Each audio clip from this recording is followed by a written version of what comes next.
Well, I'm here with Angela Yee, who is the host of or co-host of the Breakfast Club and the podcast Lip Service, which you can find on all kinds of podcast platforms, right? And Yes. you're also a an accomplished philanthropist and entrepreneur. So thanks for joining me, Angela. Well, thank you for having me. I hope you're well and your family's doing well also. Oh yes, we're doing well. And I wanted to have you on. I saw your interview where you had Rush Limbaugh on your program, The Breakfast Club, and you set the frame by saying that we need to have a conversation. We need to have dialogue with everyone in America so that we can, heal from this time. We can learn from this time and grow together. And I thought that was an admirable sentiment to reach out like that. Yeah, I was telling a story today. I don't know if you saw this, but about Dave Chappelle. And there was a stand-up comic, and he was discussing being in a comedy club with Dave. And they were throwing out different topics that were happening, and police brutality came up. This was right after Eric Garner. And one of the women in the audience was like, too bad, things happen. And the way that Dave Chappelle handled it, and I don't know, did you see this story? I didn't see that one. Yeah. Oh my gosh, it was amazing the way that the way that he explained Dave Chappelle handling this. And this was 5 years ago at the Knitting Factory in New York City.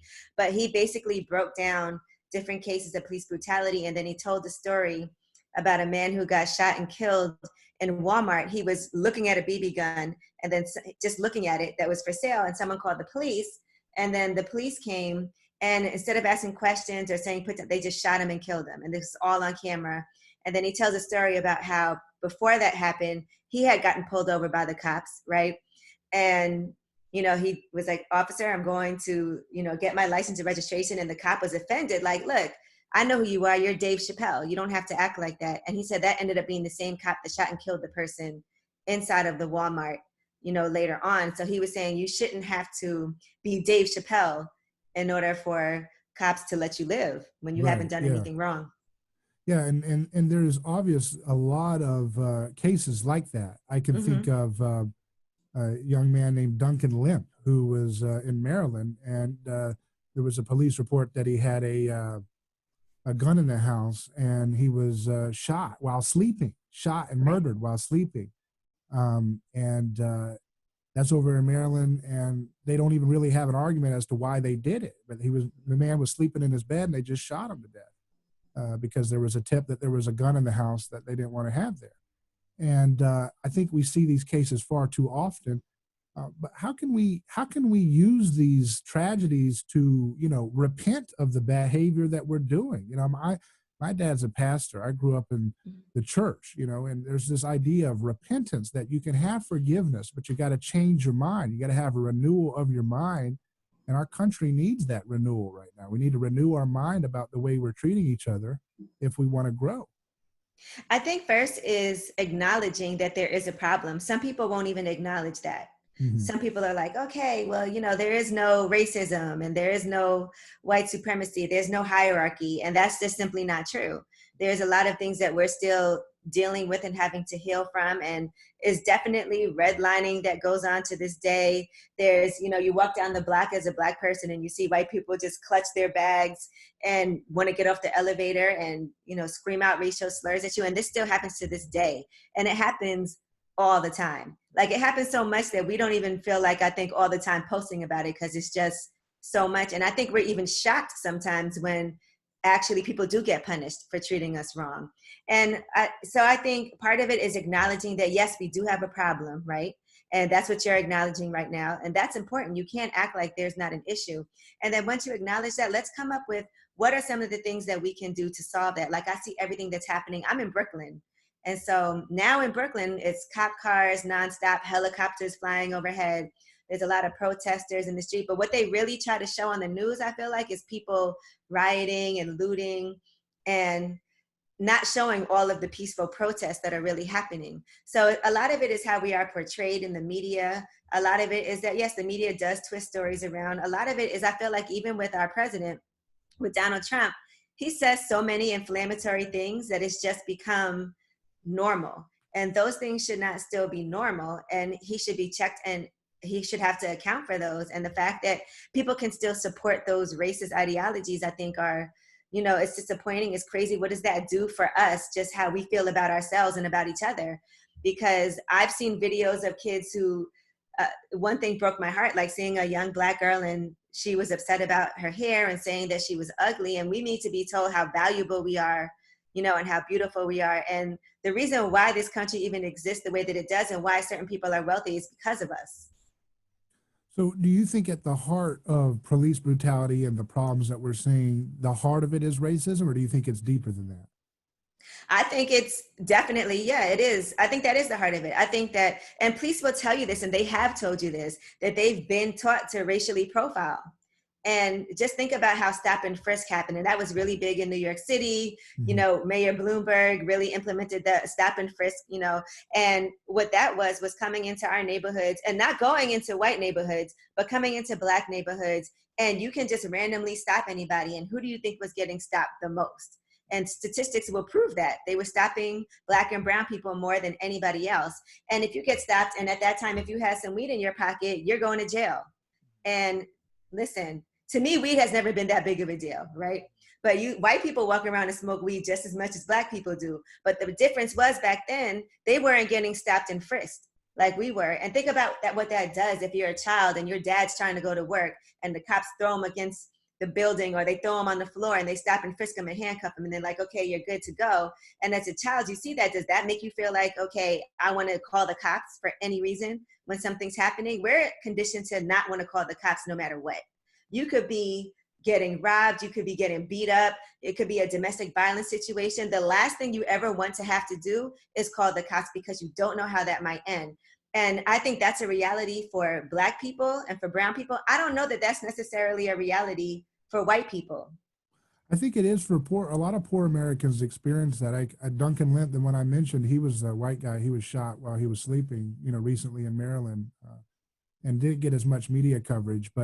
And then you have stories like my friend Craig Cecil, who was doing body work on trucks that were moving marijuana, and he's in prison for life right now in Terre Haute, Indiana. He's a white man. So I think it happens to a lot of people who are poor or, lower middle class. And unfortunately, that happens to be a lot of minority individuals too.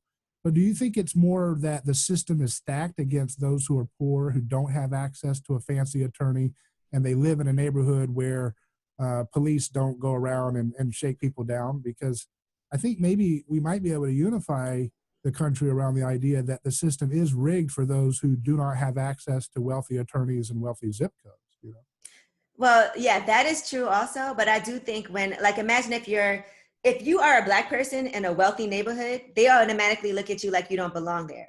Mm-hmm. I think if you're a white person in a wealthy neighborhood, that's not going to happen. Like if you see what happened with Ahmaud Arbery, he was jogging through a neighborhood that wasn't that far from where he lived.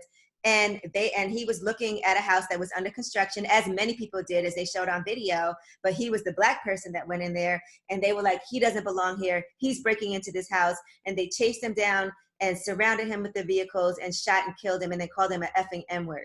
Right. Yeah. That's repulsive. It's disgusting. But do you think this is something that goes down to the human heart? That the human heart really, because if you go to Saudi Arabia, they have racial supremacy against the minorities in their country. You go to, Singapore, you go to Indonesia, you go to India, you always have these ethnic, attacks. So isn't it indicative of the human heart and what happens when human beings have the right to hurt people who haven't done anything to them?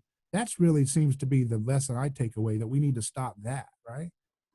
Look, I think in an ideal world, none of this would be happening. Mm-hmm. I can only speak to, because I haven't been to Singapore, right. I haven't been to Saudi Arabia, but I can speak to my experiences being Mm-hmm. here and what that's felt like and the fear that we have.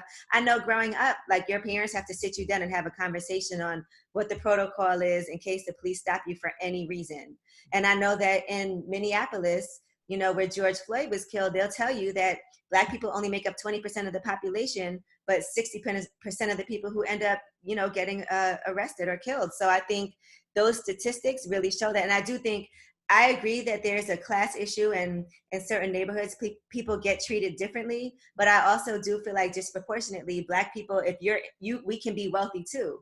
And if we're in a neighborhood that we're supposed to be in, that we belong in, if we're driving a nice car, we get stopped. I don't think that white people get stopped as much as black people do because you're driving a nice car, because automatically it's suspicious. How does that person have money? He must be a drug dealer. Like there's little subtle things that I I get, think happen. I've gotten pulled But over, I think, a little extra because I've driven not so nice cars that don't look like, they're like, you know, your tail light's not yeah, working. who is this guy? You know, and so I've had that experience, but I'm sure, you know, I understand that it's a unique Right. situation. And I think that goes down to the human heart. Though, what I'm saying is that for thousands of years, since Cain and Abel, we've been picking on each other and hurt people if someone's different or they're jealous. And I think we need to rally the country around this idea that, you know, I think the issue for me is getting rid of the laws that we have on the books. You know, if we can get rid of some of these laws, my principle is no victim, no crime. You know, if there, and my old friend, he's a retired NYPD detective, John Beza. He was an undercover narcotics detective during the big crackdown in the 80s. And he renounced his participation in the drug war. And he did it because he realized, he said, wait a second, every time I get a police report and it says, so-and-so versus the people of the state of New York. He said, that's not a real crime. There's no victim here. Where's the injured party that has damages to pursue? And that's what happens when you have all these victimless crime laws on the books. And I think we should rally the country, conservative, independent, left, whatever, around this idea of no victim, no crime. Does that resonate with you? Yes, and I mean, I understand what you're saying. I think part of that, though, is that right now, Black people are really angry, and that's what's really happening right now, just because of the mistreatment that we've had. And I just look at it like this. You know, with the police, another thing that we need to take care of is if they do something, right, that's illegal, like kill an unarmed person or put them in a chokehold for, you know, almost 9 minutes and they lose their life, that's a crime. It shouldn't have to be this lengthy investigation. It shouldn't have to be protests and rioting for all the people involved to end up getting arrested and charged with a crime. And then what happens after they get charged? Let's see what happens. But, you know, I think a lot of times it's very political. These police unions have so much power, and elected officials are really nervous to go against them because they want their support and they don't want to have this infighting. But I think it is really important that there has to be some type of accountability on the police department for when police officers aren't doing things. I saw in Fort Lauderdale, there was a police officer there who I think in like the past 3.5 years had 79, you know, instances of complaints against him and excessive force and all of that. And he was still on the police force like nothing. So what are those complaints about? When people are complaining and it's happening excessively, there has to be some type of repercussions. If that's financial, if that's suspension, if that's you losing your job, something has to happen. We got to get rid of these public sector unions that are getting in the way of police accountability. I think that doctrine of qualified immunity, that where, you know, police don't have the same legal responsibility, they get protected, they have immunity. It's called qualified immunity. I think that's something that needs to go too. I think a lot of Americans would agree with all of this stuff. I mean, this is common sense stuff, and there is a racial component, but I think ultimately, you know, someone with a background of faith, it comes down to the human heart. You know, the line between good and evil runs through the heart of every human being. And when you give people the kind of monopoly of power that our government has received with its unions protecting accountability, you're going to get this kind of, you know, like Lord Acton said, power corrupts and absolute power corrupts absolutely. Absolutely. Yeah. And that's what we're dealing with. We have a system of government that is pitting each other against each other by race and gender. We should be united and saying, get rid of the law. Let me give you an example, like Eric Garner. This man died. What was he accused of? Selling unlicensed cigarettes. And I thought to myself, now wait a second. We're pointing fingers at everybody here, this. I said, who put the law on the books that said you have to have a license to sell cigarettes? The people of New York. And why are they repealing that law? Just say, I don't care if you're Asian selling cigarettes, black, white, whatever, get rid of the law. You should never send men with armed force with qualified immunity about what they do to tell a man, hey, you can't sell a cigarette. You see what I mean? Right. That unifies everybody, doesn't it? If you think of it that way. And it's such a common thing in New York, selling loosies. It's like certain things to me, like, are we really going through all that for somebody selling loosies for like a crime? What is that? A few dollars? Like, just tell them stop. There's no need for all that, you know? So I do think how we interact with each other is important too. And I've always felt like police, as part of their job, should be required to do things that are community service, and that should be part of the hours that they put on the books. So because I don't want every interaction with the police officer to be a negative reason. A lot of times when we have to call the police, or the police are called, or they come into the community, it's because of something negative. And Right. I remember the days when they would have like PAL, where the police officers would play basketball with the community. And, you know, those are good police officers, the ones that know their residents, that know how to interact with them, that understand things, that can know you by name, and we can know you by name, and you're there to really help, you know. And I think a lot of times, you know, things right now are just not happening like that. Even during these protests, we see police officers pushing people to the ground. We saw them push a 75-year-old man in Buffalo. His head was bleeding for no reason, and then just walked away, and then tried to say he tripped and fell. But there's video footage of you pushing him to the ground. And so again, what happens? You get suspended without pay while they do an investigation. The Well, unions need to get out of the way. Yeah. you should get Yeah. fired for that. You pushed a 75-year. I don't trust you. You know, I don't want you in my community if those are the things that you're doing, and then lying about it. And then everybody's helping you cover those things up. Even Breonna Taylor, we're still waiting to find out what will happen with her. There's an investigation going on. Well, guess what? You broke into this woman's home, broke down the door, didn't identify yourself as police officers, shot and killed her in her own home. You were at the wrong house, and they already had the suspect apprehended somewhere else in jail, in custody. And you're still doing an investigation. What is there to investigate? Yeah, I totally agree. And there is a lack of accountability with these entities that have a monopoly. They don't have anybody checking them competitively, because they can say you can vote, but there's so much bureaucracy and union built into these, you know, government agencies, that you can't get rid of the whole structure. You can only vote for the person at the top who functions like a PR spokesperson for the status quo of the institution that's failing the community. So I totally agree that there needs to be a real reckoning with the kind of skin in the game that our forms of law enforcement have. They need to have more skin in the game for the things that they do. Just because you have a badge doesn't mean you have a right to put your knee on anybody's neck for anything, you know, Yeah, unless it's a struggle over something and there's a fight. I mean, I can understand at some point there, but you don't need to be doing that. That is reprehensible. And I think the thing that we're going to unify around, because if we say, okay, well, it's just, we got to get rid of racism. Well, yeah, we do need to get rid of racism, but how can you legislate that out of existence? That's a mindset.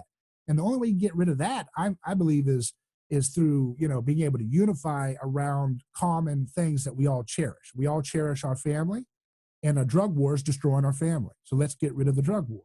We all cherish our freedom, and yet all these regulations that have picking on businesses. You can't cut hair. I have a friend, Isis Brantley in Texas, who was raided at gunpoint because she was doing African hair braiding, and they said that she didn't have a license to do it, right?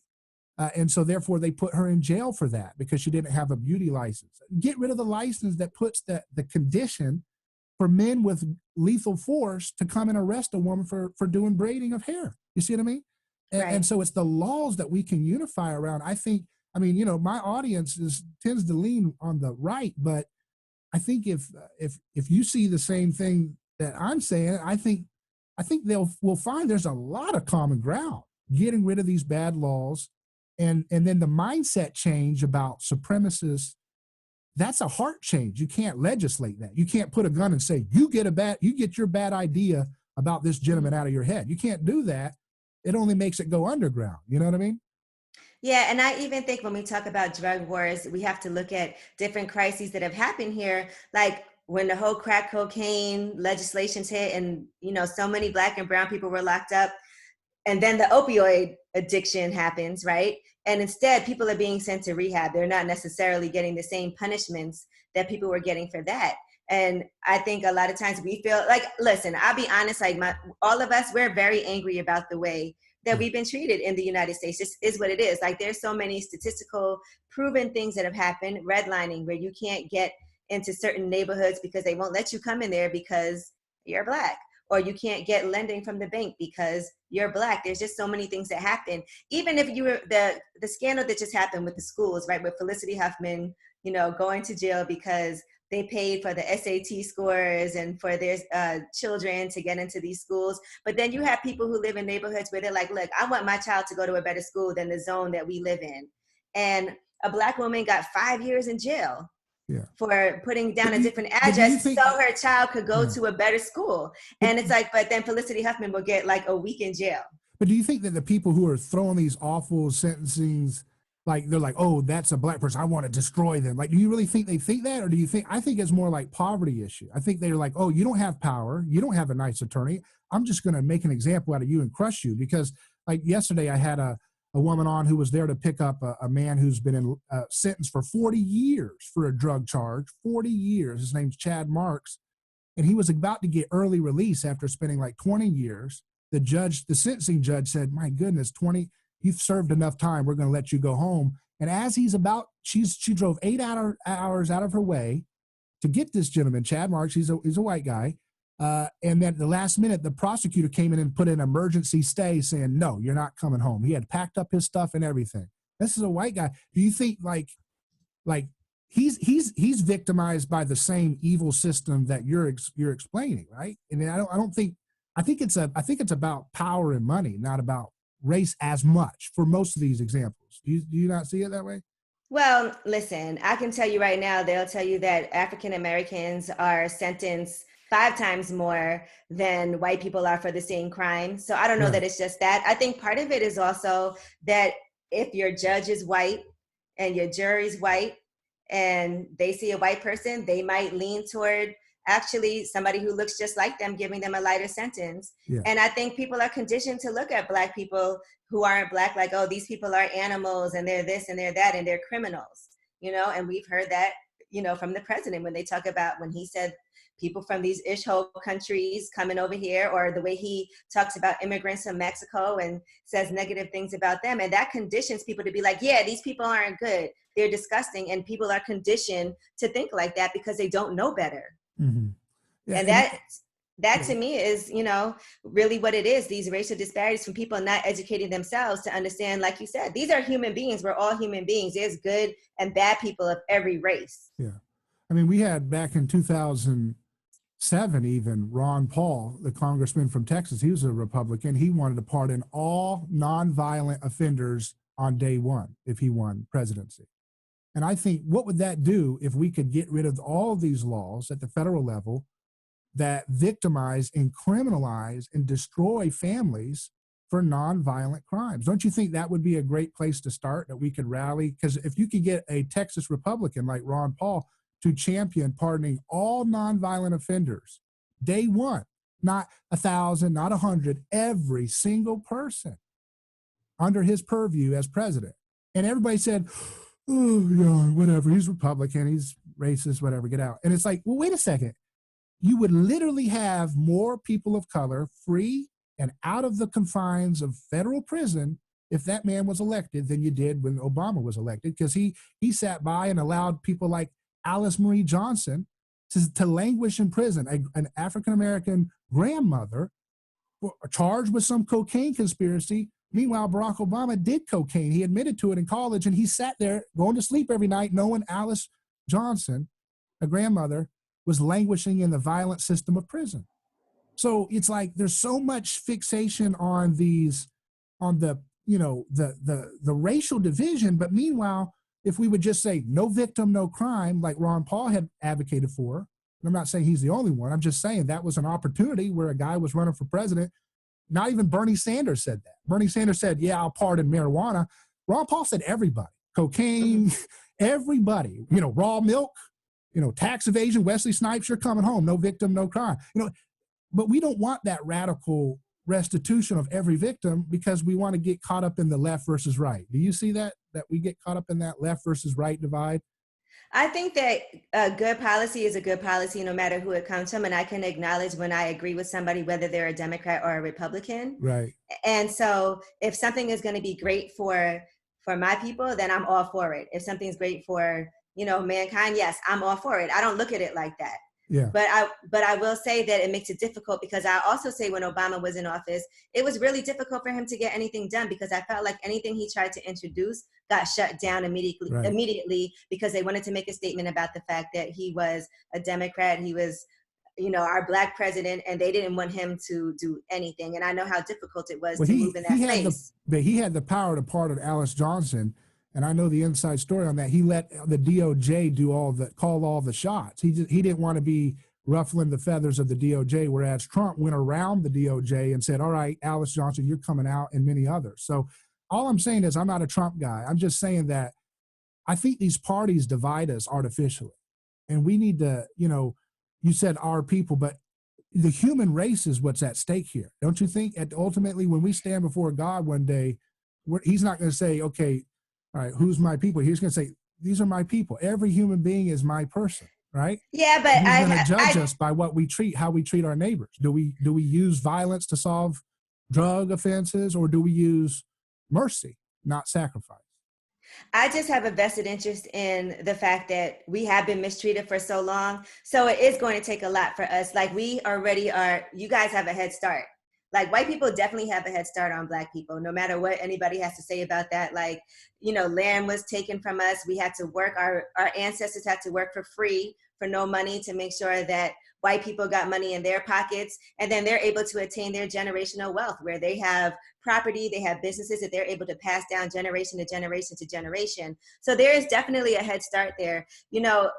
I can't think of too many of my friends who are Black, because I have friends who are Black and I have friends who are white, but I can't think of too many of my friends who are Black whose parents, there's a few whose parents have been able to pass down properties and businesses, but my white friends, almost all of them, have families who own homes. They were given this, they were given that. And that's such a peace of mind to be able to know that, okay, I can have the capital to start a business. I can call my dad's friend who works at this bank and get the loan. Where for Black people, the loans that we get are so much lower than the loans that white people qualify for. And even though we, as Black African-American women, we started a lot more businesses than any other group of people, the amount of money that we get invested in our businesses is exponentially smaller than everybody else. And so I think that there's a lot of things that have to be caught up on. I think what you've just described is a brilliant example of what I think could be a real point of progress that we could make in this country. And this is why I'm glad we've had this discussion, because what you've just pointed out is we need economic freedom. Mm-hmm. We have a situation where, I would like the idea of saying, inner city communities that have been victimized by generational bad laws of criminalizing every victimless, nonviolent, you cut hair, you sell a drug, you do this, you do that, you're late on child support, anything you can do, they'll throw you in a cage for. And if you're poor or if you're a minority, you get caught up in it more often, obviously. Right. So let's have a jubilee moment where inner city communities can say, we're getting rid of all victimless crime laws, all nonviolent crimes. We're not going to enforce those anymore. So you're going to have to settle things as neighbors. If you have a friend who's addicted to a drug, how about take him to church? How about take him and get a job? How about take him and get therapy? Don't put him in a cage where he could be assaulted. I don't care who it is, or a he or a she, anyone. And then, so what if we had a jubilee zone where we get rid of income tax, no income tax for my, think about what that would do for inner cities. No income tax, mm-hmm. No payroll tax. Look at all the money you could keep and what you could do to invest in your business if you had that economic empowerment. What do you think of that?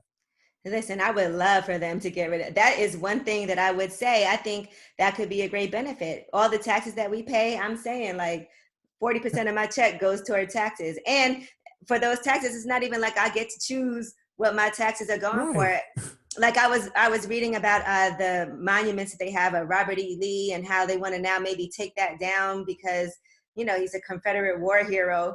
And to me, it's like, I don't want my tax dollars paying for that right. memorial statue to be maintained or for a park with, I don't want my money going towards those things. So yes, I want my money going to, regime change in Syria or, messing with Yemeni over in Yemen or, I don't want my money going there. And I don't want my money going to police the war on drugs. It's a failure. It's an utter assault against any human decency to put a human being in a cage where they could be assaulted by actual violent people who are in there for murder, but somebody does a drug and they go into that cage and we say, oh, nothing to see here, move along. No, that's on us. That's an indictment on every human being who allows those laws to stay on the books. But like what I care about is education. I care about nutrition and health in our community, because even with coronavirus, you saw how the disparity and how Black people, brown people were hit so much harder with coronavirus. And a lot of that is because we don't have the proper resources in our communities. We don't have, I own a juice bar. and I own a juice Yeah. bar in Bed-Stuy in Brooklyn. And I did that purposefully because I was like, I'm not opening a liquor store. I'm not opening a fast food place. I just want to have this because I know it'll be a benefit to my community. But we need more things like that in our community. And, you know, we see the rate of diabetes, high blood pressure, all of those things, heart problems, and our community is so much higher than anybody else. Well, I think we're on the same page here. So let's call for a no income tax, no payroll tax. Let's start with inner cities. Let's see what happens. Let's see how that revitalizes the community when you get to keep your own money and you don't have to pay for some lying. You mentioned nutrition. That's a great example. Our government takes our dollars. You're trying to start businesses. You're doing that. You're being philanthropic with your work. I saw the places that you're on the board for. And it's like you're using your resources, but then the government comes in and takes something near half of it. And what do they do with it? They go send it to the things like the USDA, where they say, hey, we're going to fund big sugar, big corn, big soy, big wheat, big grain, and make it so dirt cheap. So you eat your Cheetos are cheap, but your whole foods, your real foods, those are expensive. That's for everybody. And guess what? Then you have people dying from coronavirus because they've been taxed to fund a garbage food system with big grain and big sugar, making money off of our money, taking our money, your money. And then you see Amazon not paying any taxes at all. Right. So I say get rid of I say let's have a economic, jubilee zone for all inner city communities that have been most hit by all of this. No income tax, no payroll tax, allow people to get out of failing school. Are you on board with that? Do you like that? Absolutely. You know, I'm on the board for the University of the West Indies Foundation and all of that. I'm an ambassador for the New York Public Library. Education is extremely important to me. And as a child who actually grew up here in Brooklyn, my parents didn't want me going to the school that I was zoned to go to. So I ended up going in a program for low income students, and then they put me in private school. But when I went to private school, I was overwhelmed because part of what I saw was I grew up around all Black people. And then in 7th grade, I went to private school and I was one of a handful of Black students at that school. And it was a culture shock for me. And I just remember the girls telling me they would talk. I remember one instance they were talking about Black people and like, oh, Black people this. And they're like, but Angela, it's okay. You're different. You're not like them. And I was like, no, I am them. And after that, I left. I was like, I can't go to this school anymore because it was just terrible, like the things that would happen. And I just wasn't accustomed to that. So, I think all around the board, like, yes, education, and the education is so much different when you go to a school like that or when you go to the school in a neighborhood where the building smells like urine. Yeah, exactly. Don't you think it would be a good idea to like a Black family like you just described that's in a failing school to be able to have a tax credit so they get, instead of having to pay their income tax or whatever, the local taxes, whatever they're using, have a tax credit, use that money and then send that with their kid to whatever school they want, an alternative school, a charter school, private school, homeschool. You got digital schools, you got co-ops, you got so much creativity going on in the education sector on the side. But if you could allow people to be empowered, say, all right, I withdraw my taxes because this is a failing school and I'm going to allocate my money to a school that I can send my child that will work. Do you like that idea? That's cool. But what I like better is to not have those failing schools in our neighborhoods and to actually use that money that to fix up these schools and make sure that the schools are better. And, we find out that separate is not equal. So let's make sure that those schools are equal to schools in other neighborhoods and that teachers feel like they want to come work there and that we have qualified teachers that care about the students working in these schools because they're getting compensated properly for that, and that the students have things that they need like tablets. They have, they're taught STEM and they're able to learn these things so that later on they're not behind when it's time to figure out what's my next move. Am I going to get a job? Am I going to college? Am I going to trade school? So that we're caught up and on the same page. I think that's important. I think it's important for investments in small businesses in this Jubilee zone that you're calling it. Let's get more investments into small businesses and let's help people start businesses. Right. And I think this is what is beautiful about this discussion is that we've been able to move away from the confines of what party politics wants to do and pit us against each other. You got to vote for me and I'll save you. And I don't accept that for any party. No one's going to save us but ourselves, by us saying, you know what, I've had enough of the political scapegoating. I just want to be left alone to take care of my community. So get off of our backs, get away from our money, let us have our money back. It's our money, and we will allocate it, and we will build the businesses that can flourish and create wealth and abundance for generations to come. That's a beautiful thing to me when I think about that. Yeah, and I try to make sure that I'm as involved as possible as in local politics, because that Yeah, means a lot to me too. Like, right. I love my Congressman Hakeem Jeffries. I think he's amazing. And my Congresswoman from where I'm from in Flatbush, Brooklyn, Yvette Clarke. So I make sure that I get as involved. Like, I go and I've hosted fundraisers for both of them. And Mm-hmm. I think that's important too, for everybody to know what's going on with their local politicians and make those demands and let them know what it is that you feel like you need, and make sure that there's some action and hold people accountable for that. And of course, there was that big thing that was in the news everywhere when Joe Biden came on with Charlemagne, and he said, you know, that whole thing. If you don't, you know, if you have questions about voting for me, then you ain't black. What did you interpret that to mean? What was that? What did that mean to you when he said that?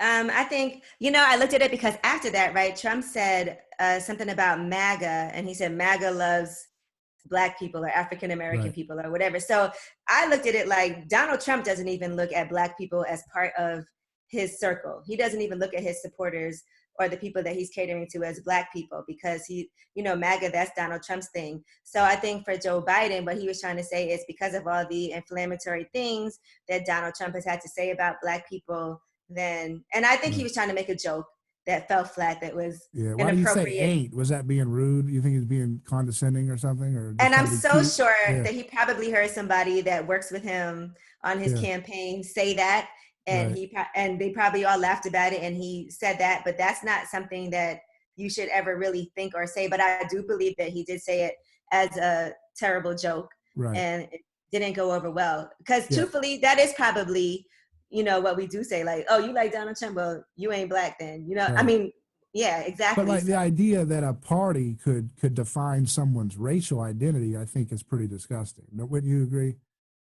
well, I think we've already seen that to Yeah. not even be true anyway. So Right. we've Right. seen Black people supporting Donald Trump. We've seen, Black people not supporting Joe Biden. So we've seen it across the board. But Right. I do think right now, as a leader, Donald Trump is not doing a great job at all. So I'm looking Do you forward. like anything that he's done, like the historical Black colleges he's funded them, Yeah. and yeah, And I don't think there's anybody who would be president that has never that has done everything wrong. I don't think right, that's even possible. Like, there's definitely some good things that can come out of any presidency, but I do feel like as a leader, I don't look to him for that, right, and I don't have a lot of hope and support behind him, and that's just how I feel. right. What's Just the because best of thing he's done in your book? let's see, the best thing he's done. I mean, listen, the HBCU's funding, I think, was a positive thing, and I don't know. I can't really say off the top of my head. I know he'll say The that First Step Act, yeah. unemployment is down. Yeah, the First Step Act. But but there's so many negative things. Like, look, even health insurance has been an issue, and I don't like the way that he tries to negate everything that Barack Obama has done, and he feels so competitive with him, and that he's always saying, "Oh, he didn't do this. That's Obama's fault. That's this. That's that. Unemployment's down because of me." When unemployment was down already anyway, and everybody knows the residual effects after the presidency that just happened, that's going to spill over into the next presidency. It's not like Mhm. it was a disaster and then you came in and saved it. That's not what happened at all.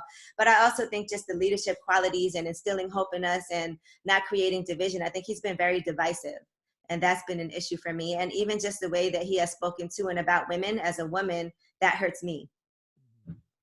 And ultimately, though, it's just a reminder that we cannot look to government to save us. You know, these politicians, they have their own agendas, Mm-hmm. and it's not serving anyone. And I think that there are tens of millions. I'm telling you, there are tens of millions of people uh, on both sides, maybe hundreds of millions, who would get on board with a Jubilee concept that says, look, we're going to have these zones. We're not going to do it everywhere because, we got to see how this works. Let's see how it works. Let's start with the inner cities who have been most victimized by heavy regulation. You got to have a license for everything. You got to have a license to fish, a license to marry, a license to cut hair, a license. I mean, you got to have a license. Please, may I have permission to do what I already know how to do, And doesn't mean you wouldn't have accountability. I mean, you obviously have third-party auditors for quality control that pop up without government decree. So you would still have associations providing consumer, support. But you get rid of these license laws, you get rid of these regulations, you get rid of you get rid of all the victimless crime. So guess what? Now, when someone's walking around and you say, "Oh, does he have a gun?" Well, we can't stop someone because they have a gun, right? Where's the victim in someone owning a gun? All these people get pat down. Oh, you got a gun? Well, what's the victim in having a gun? You see what I mean? So if you get rid of the law that says we can put you in a jail cage because you've got a gun and you're not supposed to have one here, get rid of that law, they can't go down and pat down people. And then you say, all right, so we got rid of that. What about the drugs? Well, that's a victimless thing. So but let me ask you this with the gun thing, because I know you're in Florida. That's different, right? Because New York gun laws are very strict here. And so it's not like you can walk around with a gun here. And I haven't grown up, so it's so different for me when I go other places and everybody has a gun and it's licensed and all of that. But if somebody says that person has a gun, right? Are you saying that the cops shouldn't be able to stop that person and see if they have a gun if there was no victim? Yeah, if they have not been accused credibly of a crime, why should you mess with them? That's where a lot of these violent altercations with police and minorities occur, is when you pat them down. Oh, you got drugs. Oh, you got a gun. And well, you shouldn't be able to do that. Yes. But guess what? If you get rid of the laws, they can't pat him down. Oh, he's got a gun. I can't stop him. Unless he's wielding it at somebody, then there's no crime. There's no threat. Because I also believe that everybody shouldn't be able to have a gun. But that would be a victimless crime. You want to get rid of victimless crimes. Now, I think this, right? If there is a justifiable reason why, if somebody's like, look, he pointed a gun at me, he didn't shoot me. Right. But if that person has a gun and they call the cops and I identify the person, yes, you should be able to stop them. Because I also feel like there needs to be stricter regulations. You're saying if they threaten. Yeah. That's a victim because someone. Not a stop and frisk. Okay, I don't believe in stop and frisk, but I do believe that, because I also feel like there's so many people that have killed people with guns that I feel like y'all shouldn't have had a gun in the first place. And I feel like they do. That's the occasion, but unfortunately, Angela, that's the occasion by which a lot of people get hurt and really destroyed, because you make a law that says you can't own a gun. And guess what? Well, I can tell you the story of Royal Wilson, young.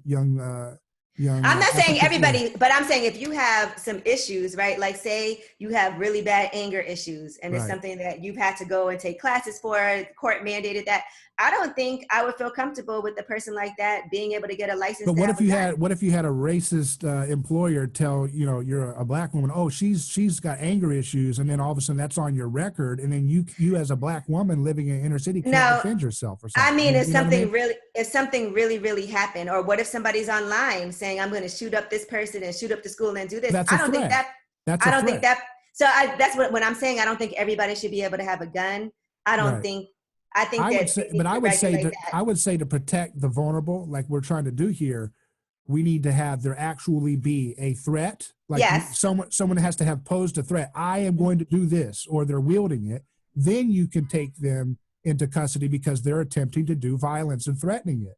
Otherwise, I say we leave every person alone. And how many lives, we're talking about African Americans particularly here, how many lives of African Americans would be better off if we got rid of these gun laws?